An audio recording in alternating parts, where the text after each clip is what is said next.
গ্রামীণ ব্যাংক সরকারি প্রতিষ্ঠান হলেও এর ব্যবস্থাপনা পরিচালক হিসেবে একাই সব সিদ্ধান্ত নিতেন ডক্টর ইউনূস। ইন্টারিম সরকারের মতো গ্রামীণ ফান্ডের পরিচালনা পর্ষদও গঠন করা হয়েছিল ইউনূসের আত্মীয় স্বজন এবং পরকীয়া প্রেমিকাদের নিয়ে। একের পর এক নতুন নতুন ফান্ড গঠন করে অর্থ হস্তান্তরের বিরুদ্ধে নিজের তৈরি পরিচালনা পর্ষদের কেউ কিছু না বললেও বিপত্তি বাধায় বিদেশি দাতা সংস্থাগুলো, যে কারণে পরের 2 বছর আর নতুন কোনো ফান্ড হস্তান্তর করতে পারেনি ইউনূস।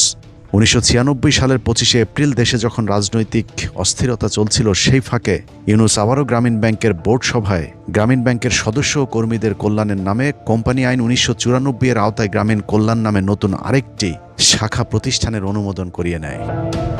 শুনতে শ্রুতি মধুর হলেও গ্রামীণ কল্যাণ নামে যে প্রতিষ্ঠানটি প্রতিষ্ঠা করা হয়েছিল সেটিও ডক্টর ইউনূসের আরেকটি প্রতারণার ফাঁদ। শুরুতে যেভাবে গ্রামীণ ব্যাংক থেকে গ্রামীণ ফান্ডে 50 কোটি টাকা হস্তান্তর করা হয়েছিল, ঠিক একইভাবে গ্রামীণ ব্যাংকের সোশ্যাল অ্যাডভান্সমেন্ট ফান্ড থেকে গ্রামীণ কল্যাণে অবৈধভাবে 69 কোটি টাকা হস্তান্তর করা হয়। মেমোরেন্ডাম অফ আর্টিকেল অনুযায়ী গ্রামীণ কল্যাণের 9 সদস্যের পরিচালনা পর্ষদের 2 জন সদস্য গ্রামীণ ব্যাংকের মনোনীত প্রতিনিধি। এছাড়া গ্রামীণ কল্যাণের চেয়ারম্যানও হবেন গ্রামীণ ব্যাংকের মনোনীত একজন। ডক্টর ইউনূসও গ্রামীণ ব্যাংকের মনোনীত প্রতিনিধি হিসেবেই গ্রামীণ কল্যাণের চেয়ারম্যান হন। এ যেন এক শেয়ালের মুরগি ভাগাভাগির গল্প।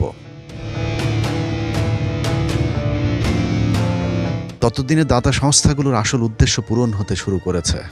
নারীরা এখন ঘর থেকে বেরিয়ে কিস্তি দেয়া নেয়ার নামে মন দেয়া নেয়াও শুরু করেছে, যে কারণে তাদের টাকা কোথা থেকে কোথায় হস্তান্তর হচ্ছে তা নিয়ে তাদের আর তেমন মাথা ব্যথা নেই। যে কারণে ডক্টর ইউনূস গ্রামীণ কল্যাণের একক মালিকানা উপভোগ করতে থাকেন।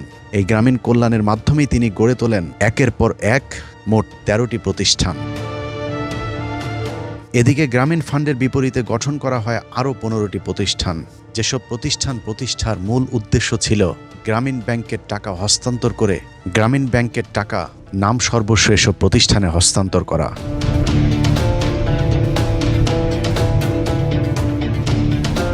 এসব নাম সর্বস্ব প্রতিষ্ঠানগুলোর মাধ্যমে বাংলাদেশের মানুষের কোনো উপকার না হলেও কপাল খুলে যায় ইউনূসের।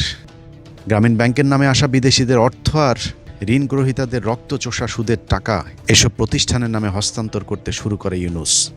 গ্রামীণ ব্যাংক থেকে ফান্ড সরানোর পর ইউনূস